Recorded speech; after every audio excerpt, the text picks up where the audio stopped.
We've previously talked to Dan Smith where he has had very busy weeks. Dan, thank you so much for coming in this morning and meeting us here.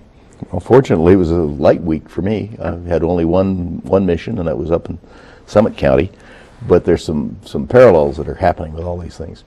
We're now running about a mission every other day on average. The winning method of travel is snow machines at the moment. We've rescued people off 10 of those, where we've only had 9 skiers and a couple of other odds and sods. Believe it or not, we've had one in the river, that was a very special mission. Anyway, it was several weeks ago.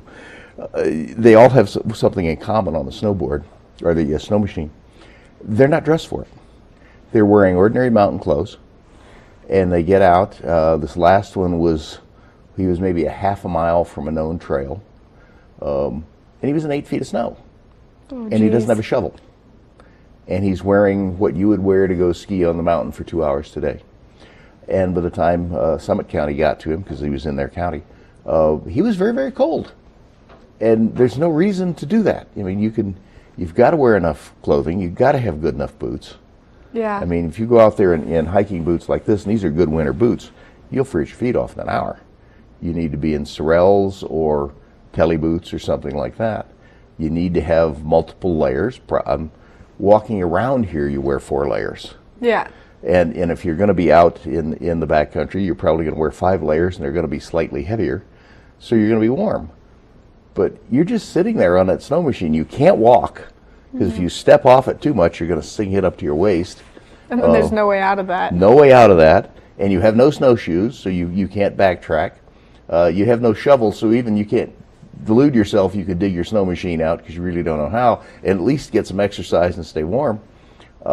This gentleman was a wee bit gibbering by the time I finished talking to him. So he had his share of problems, and he could probably hear the interstate from where he was. Oh my and he goodness. could certainly see Shrine Pass Road from where he was. And he was by himself? Oh yeah, and that's the fun part. Don't ever do anything around here any season of the year by yourself.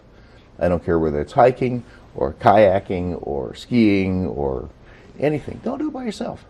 No. You can get in a lot of trouble, and there's nobody to help you but you, and that's not going to work out well.